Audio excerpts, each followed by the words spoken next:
नमस्कार। सरल आयुर्वेद की इस श्रेणी में मैं वैद्य निकुल पटेल आप सबका हार्दिक स्वागत करता हूं। इस वर्ग के माध्यम से हम आयुर्वेद के सूक्ष्मतम जो बेसिक प्रिंसिपल है, मूलभूत सिद्धांत है, उसको हम सूक्ष्म स्वरूप से लेकिन सरल स्वरूप से समझने की कोशिश कर रहे हैं। एक के बाद एक वीडियो हम समझते जाते हैं। आप भी अपनी नोट बनाते रहिए और आपको जो कोई भी क्वेश्चन है, जो प्रश्न है, वो आप हमें हमारे व्हाट्सएप या ईमेल के ज़रिए आप भेजते रहिए। आपका जो उत्तर है वो वीडियो के द्वारा या पर्सनलाइज आपको भेजा जाएगा। आगे बढ़ते हैं इस श्रेणी में, इस सेशन में।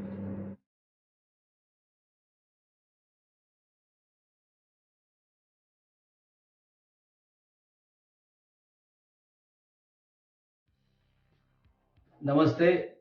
सरल आयुर्वेद की श्रेणी में आगे बढ़ते हैं। जल महाभूत, जल महाभूत के गुण, कर्म और धर्म के बारे में। जल महाभूत के बारे में सुश्रुत आचार्य ने बोला है, आप्यस्तु रसो रसेंद्रिय सर्वद्रव समूहो गुरुता शैत्यम स्नेहो रेतश्च। सुश्रुत संहिता सारी स्थान अध्याय 1 श्लोक 19। तो यहां पर क्या बोले कि आप्यस्तु रसो मतलब जल महाभूत जो है वो रस प्रधान होते हैं। हमने एक एक तन्मात्रा को लेके जाते हैं तो यहां पर जल महाभूत की तन्मात्रा, मुख्य तन्मात्रा आएगी रस, और आगे की सभी तन्मात्रा इसमें ऐड होगी। तो जैसे जैसे एक एक महाभूत आगे बढ़ता है तो पिछली वाली तन्मात्रा के साथ साथ एक एक तन्मात्रा बढ़ती है। तो हमने रस, शब्द, स्पर्श, रूप और अभी आएगा रस। तो रस वो जल महाभूत की प्रधान तन्मात्रा है और उसमें आएगा शब्द, स्पर्श और रूप, वो मिल जाएगी। तो अभी हो गया 4 तन्मात्रा ये जल महाभूत में होती है, शब्द, स्पर्श, रूप और रस। एक बची है गंध। तो गंध नहीं होती है। तो समझो कि पानी है तो जल महाभूत है तो उसका शब्द, आवाज सुनाई देती है। शब्द के साथ फिर आएगा स्पर्श। तो पानी का उष्ण या शीत मतलब ठंडा या गर्म, उसका हम स्पर्श करके उसका महसूस कर सकते हैं उसको, तो वो है शब्द। फिर स्पर्श, रूप, पानी अगर ट्रांसपेरेंट भी है फिर भी हम उसको देख सकते हैं, तो पानी का रूप भी है। उसकी पारदर्शिता जो है उसको भी हम देख सकते हैं, आंख से देख सकते हैं। तो ये दृश्यमान है, इसलिए शब्द, स्पर्श है, रूप है और रस। तो उसका आस्वाद जो है, स्वाद है, वो हम महसूस कर सकते हैं, उसको उसके मजे भी ले सकते हैं। तो स्वाद का आस्वादन वो जो होता है वो यहाँ पर जल महाभूत से होता है। सिर्फ उसमें गंध नहीं होती है, पानी का कोई टेस्ट है लेकिन उसका कोई सुगंध नहीं है, दुर्गंध नहीं है, मतलब ये पानी जल महाभूत है। तो जल महाभूत में तन्मात्रा है रस तन्मात्रा, और उसके साथ बाकी की सभी तन्मात्राएं ऐड होती है। अभी उसका अधिष्ठान क्या है? तो रसेंद्रिय मतलब जीवा, हमारी जीव जो है, तो वो जीवा उसका रसेंद्रिय जो है वो उसका अधिष्ठान है। तो जल महाभूत का अधिष्ठान हुआ रसेंद्रिय मतलब जीवा। अभी उसकी जो बात है तो कि सर्वद्रव समूह मतलब जो द्रवीय जलियांश जहां पर है, द्रव पार्ट है जो पिघलता है, वो जहां जावे, और जो प्रवाही है, लिक्विड है, वो सभी द्रव समूह है। तो उसमें क्या क्या है? तो उसमें गुरुता, शैत्य मतलब शीतलता, स्नेह, और चौथा है रेत, रेत मतलब शुक्र धातु। तो ये जल महाभूत का प्रधान स्थान है। उसके गुण है। अभी अष्टांग हृदय में महर्षि वाग्भट क्या बोलते हैं उसको भी देख लेते हैं। तो महर्षि वाग्भट ने बताया कि द्रव, शीत, गुरु, स्निग्ध, मंद, सांद्र, रसोलबणम, आप्यम, स्नेहन, विष्यंद, क्लेद, प्रहलाद बंधकृत। अष्टांग हृदय में महर्षि वाग्भट ने बताया। मतलब क्या होता है, तो जो जल महाभूत है उसके जो गुण है वो गुण में एक द्रव मतलब द्रवता है, शीत शीतलता है, गुरुता है, स्निग्धता, चौथा है स्निग्धता, पांचवा गुण है उसका मंद मंदता, छठा है सांद्रता मतलब उसको बोलते हैं गाढ़ापन, और सात ये और है अभी उसका जो धर्म है वो रसोल्बणता मतलब वो रस की जो उल्बणता है वो उसका धर्म है। और जो कर्म है वो है स्नेहनम, विष्यंदनम, पहला है स्नेहनम, दूसरा है विष्यंदनम, तीसरा है क्लेद, चौथा है आह्लादक, और पांचवा है बंधन, बंद करता, बांधने वाला, जिसको हिंदी में समझ सकते हैं बांधने वाला, बंधकृत, बांधने वाला। ये उसके गुण, धर्म और कर्म।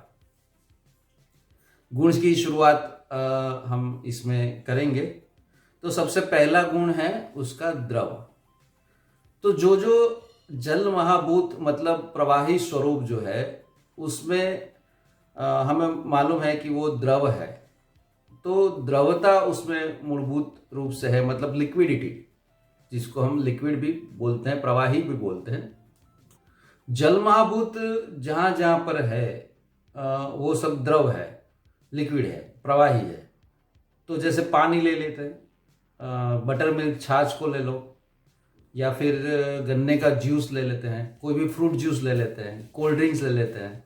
तो इस सभी चीज में क्या है, तो द्रवता है, लिक्विड है, जो प्रवाहिता है, प्रवाही है, वो सब वो जल महाभूत के अधिष्ठान है। तो जहां जहां पे जल महाभूत की उपस्थिति रहती है वो द्रव हो जाता है, मतलब पिघलता है। जैसे जहां पर जलियांश है, जैसे हम लोग गुड़ लेते हैं, तो बारिश के मौसम में या गर्मी में वो गर्म होके पिघलता है, बारिश में भीज कर मतलब भिगा कर वो पिघलता है। तो मतलब जहां पर जल महाभूत है वहां पर जलियांश जहां जहां पर रहेगा वो पिघलेगा। तो गर्मी में और बारिश के मौसम में पिघलेगा। तो गुड़ है, नमक है, बर्फ है, घी है। तो वैसे घन दिखता है, लेकिन फिर गर्मी या बारिश उसके स्पर्श से अंदर जो जलियांश है वो जलियांश पिघलता है। वैसे पिघलना ये इसका एक गुण है। तो जिस व्यक्ति में, जिस पुरुष में जल महाभूत है वो संताप, किसी का संताप देखो, दुख देख ले है, तो वो उसमें द्रवता होती है। तो ये द्रवता जो गुण है तो वो पिघल जाता है। तो ये जलियांश जहां जहां पर है, जहां पर जल महाभूत की उपस्थिति है वहां पिघलना, द्रवता, ये एक सबसे महत्वपूर्ण गुण है। दूसरा है शीतता, शीतलता। कहीं भी गर्मी है तो क्या बोला, ठंडा पानी पी लेते हैं, पानी छिड़क देते हैं। कुछ भी गर्म हो गया तो क्या पानी डाल दो उसमें।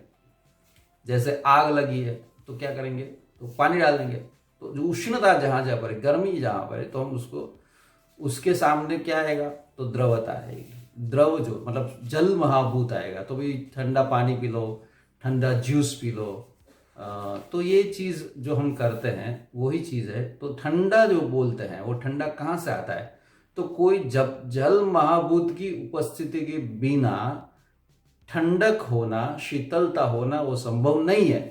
इसीलिए इसका मुख्य गुण है तो वो शीतलता है। तो शीतल, पिच्छिलम, अम्ब अंबु गुण भूयिष्ठो।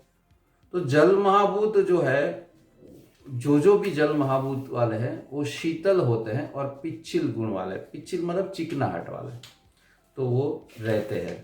तो जल महाभूत की उपस्थिति वो शीतलता प्रदान करती है। जैसे स्नान कर लो तो ठंडक हो जाती है, शीतलता आ जाती है। तो हमको पानी से स्नान करना गर्मी में बहुत अच्छा लगता है। फिर गर्मी में दूध है, गन्ने का जूस है, बर्फ है, ये सब हमको शीतलता प्रदान करने वाला है। तो यही चीज़ होती है। वैसे उससे उल्टा अगर हम देखें तो ठंडी की मौसम है तो वहाँ ठंडा पानी से स्नान करना हमको अच्छा नहीं लगता है। ठंडी के मौसम में हम आइसक्रीम खाना अच्छा नहीं लगता है और गरम गरम खाना अच्छा लगता है। तो उष्णता वाले, तो ऐसा ही शीत गुण जो है, तो वो शीत गुण वो जल महाभूत का है। वैसे समझ लो कि जो सर्दी मतलब जुकाम हो गया तो उस टाइम पे क्या होता है, तो हमें ठंडा पानी से स्नान करना अच्छा नहीं लगता है, क्योंकि उसकी शीतलता का जो गुण है वो अच्छा लगेगा। वहाँ पर गर्म पानी वो हम पसंद करेंगे। उस टाइम पे कोल्ड ड्रिंक हम पसंद नहीं करेंगे, आइसक्रीम हम पसंद नहीं करेंगे। तो क्यों नहीं पसंद करेंगे? क्योंकि वहाँ पर ऑलरेडी शीतता है। ठंड के हिसाब से जुकाम हो गया है, तो उस टाइम पे हमको गर्म चाहिए, उससे विरुद्ध चाहिए। इसीलिए उस टाइम पे हम ये पसंद नहीं करते हैं। फ्रूट जूस भी हम नहीं पसंद करते हैं, क्योंकि उससे भी जुकाम बढ़ता है। तो शीतता जो है वो जलीयांश का एक महत्वपूर्ण गुण है। तो ये हुआ शैत्य मतलब शीतलता। अभी नेक्स्ट दूसरा गुण है गुरुता। तो गुरुता वो जल महाभूत की उपस्थिति से आता है। समझ लो कि मतलब जहां पर हमने आगे देखा लघुता वाला, अभी तक देखे लघुता वाले 3, वायु महाभूत, आकाश महाभूत और अग्नि महाभूत, ये सब क्या थे? तो वो लघु थे। अभी यहां से गुरु हुआ, तो जो जल महाभूत से व्याप्त है वहां पर गुरुता है। जैसे हम भैंस का दूध लेते हैं, बफेलो मिल्क, तो वहां पर गुरुता है। दूध पाक है, खीर है, तो वहां पर गुरुता है। जहां जहां गुरुता है, जल महाभूत ज्यादा है, वो हजम करने में भी भारी है, तो ये गुरुता है। कपड़ा समझ लो कि हमारा सूखा है लेकिन उसमें पानी से भीग गया तो वजन बढ़ जाता है। हमने अपने जो कोई भी चीज भीग जाती है तो उसका वेट कैसा होता है? तो बढ़ जाता है। जल महाभूत जहां जहां पर भी आएगा तो वजन बढ़ जाता है। तो ये गुरुता, जहां जहां पर शरीर में भी जल महाभूत बढ़ जाता है तो हमारा वजन बढ़ जाता है, वेट बढ़ जाता है। तो गुरुता वहां पर बढ़ती है। तो गुरुता आती है तो उसके साथ वजन बढ़ना, ये उसका एक प्रत्यात्म लक्षण है। तो हम लोग जब भी आयुर्वेद की दृष्टि से देखते हैं तो जल महाभूत की वृद्धि यानी मेद की वृद्धि और यानी वजन बढ़ना, तो उस टाइम पे वजन अगर बढ़ गया है तो जल महाभूत की आपूर्ति कम करना ये सबसे महत्वपूर्ण होता है। तो बहुत पानी पीना की आदत है तो उसको कम करना है, ठंडा बहुत खाने की आदत है उसको बंद करना है, स्निग्ध पदार्थ जो है, जो जल महाभूत वाला है, तो वहां पर उसको ये गुरुता को कम करने के लिए।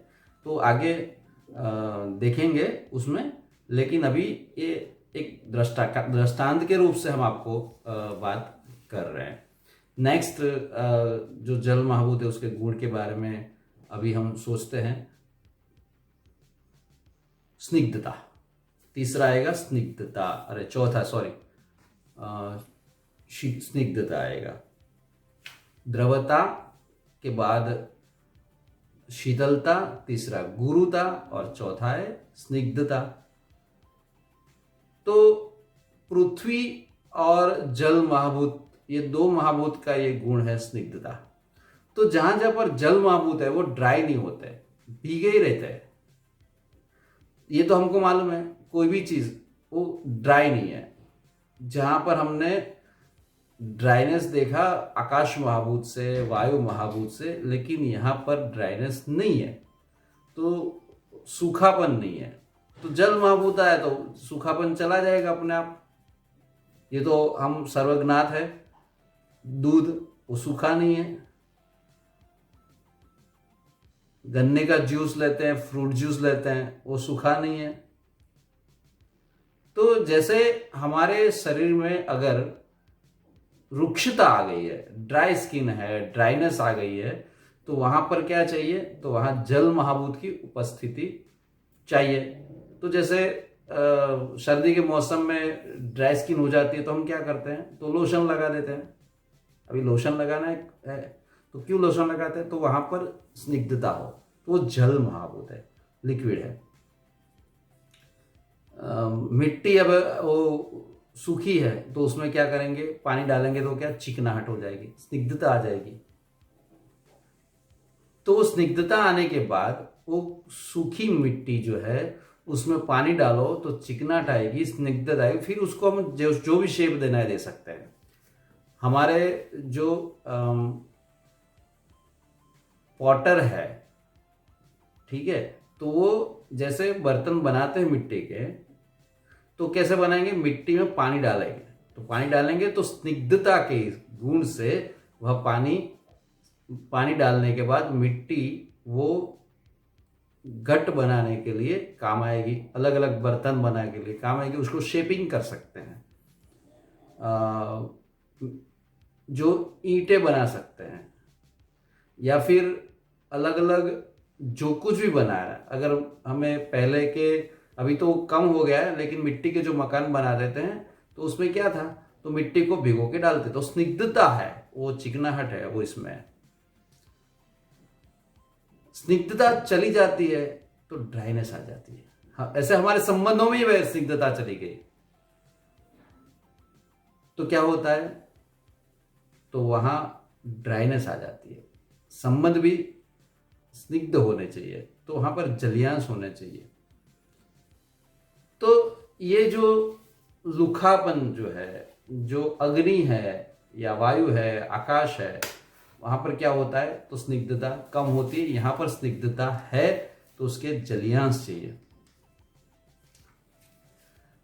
साथ में बैठ के जब मिलते हैं तो प्यार से हम साथ में चाय पीते हैं, कॉफी पीते हैं, दूध पीते हैं, कुछ जलियांश चाहिए। तो वो जलियांश जो है वो स्निग्धता बढ़ाने वाला है। इसीलिए कहीं किसी के घर पे गए, अरे पानी तो पियो, ये जो है वो प्यार है, वो स्निग्धता है, संबंधों की स्निग्धता है। तो जल महाभूत है, वो स्निग्धता का एक प्रतीक है।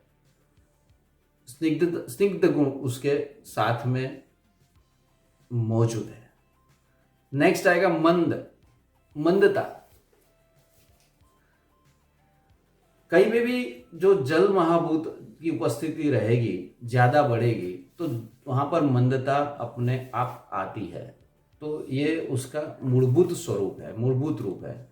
जैसे जल महाभूत ज्यादा है तो वजन बढ़ता है, तो उसकी गति में मंदता आती है। जल महाभूत जहां पर है, मतलब पानी भर गया है मॉनसून में, वैसे हम नॉर्मल चलते थे, लेकिन अगर पानी में चलना है तो हमारी मंदता आ जाएगी। कोई भी तीक्ष्ण औषध है, उसमें क्या करेंगे? हम थोड़ा पानी डालेंगे तो उसकी मंद हो जाएगी, उष्णता, तीक्ष्णता वो मंद हो जाएगी। जिसका स्वाद एकदम तीक्ष्ण है तो उसमें थोड़ा पानी डालेंगे तो मंद हो जाएगा। तो मंदता जो है वो क्या है? वो जल महाभूत है। कुछ हमें मिर्ची खाने में आ गई तो एकदम से तीखा, तो हम एकदम से वो परेशान हो जाते हैं। तो उस टाइम पे क्या, थोड़ा पानी मुंह में रख दिया तो रिलैक्स हो जाएंगे। तो ये जो है वो एकदम जो तीव्रता शुरू होती है वो उसको मंद करने वाला वो पानी है, मंदता लाने वाला वो पानी है। एकदम से पानी उबल गया है तो थोड़ा ठंडा पानी डाल दो तो कम हो जाएगा, तो ये मंदता है। जहां जहां पर भी गति बढ़ जाती है तो उसको कम करने के लिए, मतलब गतिशीलता के सामने विरुद्ध में है वो मंदता, तो वहां पर जल महाभूत की उपस्थिति होनी चाहिए। जहां पर जल महाभूत होता है वहां मंदता आ जाती है। अगर उसको गतिशील करना है तो जल महाभूत को कम करना पड़ता है। ये आयुर्वेद का एक सिद्धांत है और उसी सिद्धांत से आयुर्वेद की चिकित्सा होती है। नेक्स्ट जो गुण है वो सांद्रता। आगे के देखते हैं। सांद्रता, सांद्रता मतलब लचीलापन, जिसको ढीला बोलते हैं। तो जहां जहां पर जल महाभूत है वहां पर ढीलापन है। एकदम से कोई हम आटा गूंथते हैं ना तो वो कड़क है, मतलब बहुत ढीला नहीं है, तो क्या बोलते उसको थोड़ा ढीला करना पड़ेगा, तो थोड़ा पानी डालेंगे तो ढीला हो जाएगा। खुराक में भी कुछ भी है तो अगर उसमें जो ढीला बनाना है तो क्या बनाए, सांद्र बनाना है तो क्या करेंगे, थोड़ा पानी डालेंगे। जलियांश जहां जहां पे आएंगे वहां पर ये लचीलापन वो आ जाता है, तो वो है सांद्रता। और सांद्र जो है वो सांद्र जो आहार है वो खाने से हमको तृषा कम लगती है, तो ये उसमें आती है। तो सांद्रता हमें चाहिए। गर्मी के दिन है तो हमको ऐसा लगे कि नहीं कुछ लिक्विड वाला दो, क्यों, तो वहां जलियांश हमें चाहिए। जहां पर जलियांश ज्यादा है ऐसा ढीला ऐसा खुराक हमें अच्छा लगता है जब गर्मी के दिनों में, और वहां पर पानी की जरूरत भी फिर बाद में कम रहती है। तो ये सब गुण थे जल महाभूत से। आगे देखेंगे हम उसके धर्म और कर्म को नेक्स्ट सेशन में।